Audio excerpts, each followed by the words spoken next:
अब्दुल रऊफ ने जहर उगलाया, भारत के डैम के तबाह करने की धमकी दी है। भारत ने पानी अगर रोका तो नहीं बचेंगे भारत के बांध, बांध सलामत नहीं रहेंगे, ये दुनिया जानती है। इससे पहले भी हाफिज सईद, आपको याद होगा, हाफिज सईद ने अपनी धमकी में कहा था कि अगर बांध का पानी रोकोगे तो मोदी हम तुम्हारी सांसें रोक देंगे। इस बात का जिक्र भारत ने जब आतंकी ठिकानों को उड़ाया पाकिस्तान की सरजमी पर, उसके पहले हाफिज सईद पाकिस्तान के लोगों को संबोधित करते हुए इस तरह की बातें कर रहा था। उसके बाद चुन चुन कर 9 ठिकानों पर, आतंकी ठिकानों पर भारत ने मिसाइल स्ट्राइक की। तब से लेकर अभी तक हाफिज सईद की आवाज नहीं निकल पाई है, लेकिन अब लश्कर कमांडर अब्दुल रऊफ की आवाज निकली है। और लश्कर कमांडर अब्दुल रऊफ कहते हैं कि अगर भारत ने पानी रोका तो हम भारत के बांधों को तबाह कर देंगे, और ये दुनिया जानती है। सुनिए। वीर भी हमारे, बहुत सख्त सख्त बातें कह रहा हूं और कोई खौफ नहीं है। जिन डैमों में से तुम पानी रोकोगे फिर वो डैम भी सलामत रहेंगे कि नहीं रहेंगे, ये दुनिया जानेगी।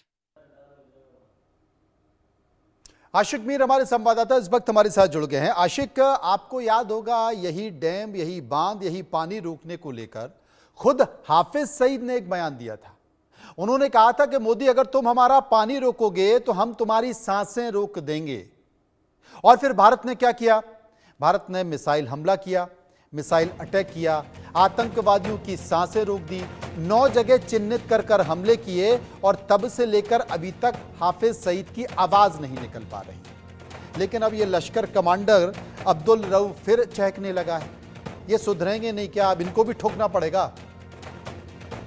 देखिए मनोज, बिल्कुल स्पष्ट है जिस तरह से भारत की तरफ से ऑपरेशन सिंदूर लॉन्च किया गया पाकिस्तान के उन टेरर नेटवर्क पर जहां पर आतंकी जो है कहीं ना कहीं ट्रेनिंग लेते थे, और साथ साथ ऐसे स्पेसिफिक टारगेट किए गए जहां पर आतंक जो है अपना मोर्चा बनाए हुए थे, और स्पेसिफिक लोकेशन पर टारगेट सेट किए गए और 100 से ज्यादा आतंकी मारे गए।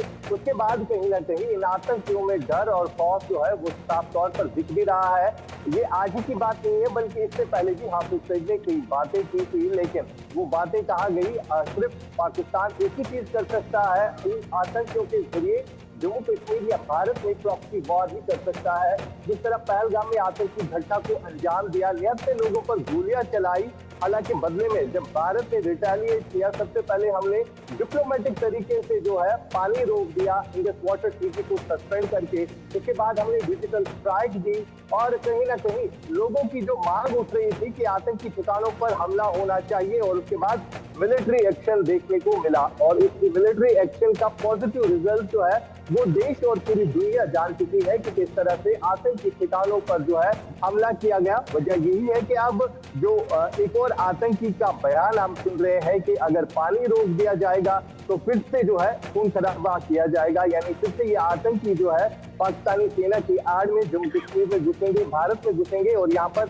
इसी तरह निहत्थे लोगों को कत्ल करेंगे। लेकिन भारत की तरफ से जो स्पष्ट किया गया है, अगर ऐसी और कोई गलती पाकिस्तान करता है या पाकिस्तान के आतंकी करते हैं तो इस बार घर में जिसके मारेंगे, जिस तरह पहले भी हुआ है, और इस बार जो स्पेसिफिक टारगेट बचे हुए आतंकी हैं उनके ऊपर होगा। फिलहाल जिस तरह से हाफिज सईद की लोकेशन को चेंज किया जा रहा है, पहले लाहौर में रखा गया, सेफ सिक्योर जोन में रखा गया, और वहां पर पाकिस्तान की सेना जो है हाफिज सईद को गार्ड करती हुई नजर आई। और सबसे बड़ी बात, जो तलहा सईद हाफिज सईद के बेटे हैं, उनकी तरफ से भी एक ऐसा बयान आया, उनको भी डर सताने लगा है कि जिस तरह से पाकिस्तान में अनआइडेंटिफाइड गनमैन इन आतंकियों का जो है सफाया कर रहे हैं, उन्हें भी डर सता रहा है कि कहीं मेरे बाप का भी इसी तरह कोई जो है कोई मार ना दे, उसको भी इसी तरह कोई जो है हमलावर जो है उसको मार ना दे। तो इसी के चलते जो है इस तरह के बयान फिलहाल सामने आ रहे हैं। हालांकि भारत की तरफ से जो एक्शन प्लान तैयार किया गया था स्पेसिफिक उन्हीं आतंकी ठिकानों पर,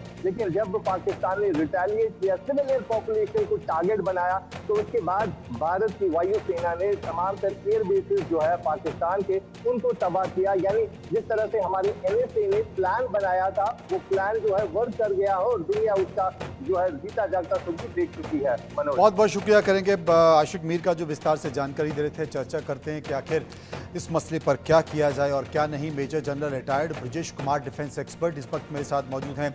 wing commander retired Praful Bakshi साहब मेरे साथ मौजूद हैं।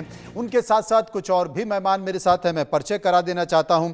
आलोक मेहता जी भी मेरे साथ मौजूद हैं। उनके साथ अमजद अयूब मिर्जा भी मेरे साथ मौजूद होंगे। मेहरान मर्री भी मेरे साथ मौजूद होंगे जो कि Baloch representative to United Nation के हैं।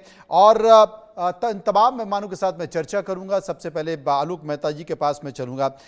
आलोक जी, आज एक आवाज भी निकल कर आई है और वो आवाज इस बात को लेकर निकल कर आई है, इजराइल में भारत के राजदूत जेपी सिंह ने कहा है कि पाकिस्तान पर आतंकी संगठनों को पनाह देने का आरोप लगाया, हाफिज सईद जैसे अपराधियों को बचाने का आरोप लगाया है और यह कहा गया है कि अमेरिका जब तब्बुर राणा को सौंप सकता है तो हाफिज सईद और लखवी को क्यों नहीं भारत को सौंपा जा सकता है? बहुत ही बड़ा सवाल है और केवल इजराइल इसलिए कि इजराइल हमारा मित्र है, बल्कि यदि अमेरिका के भी कई विशेषज्ञों से भी पूछेंगे, उनके कानूनविदों से पूछेंगे, उनके सांसदों से पूछेंगे, तो वो भी यही बात पाकिस्तान को लेकर दबाव बनाने का सवाल है।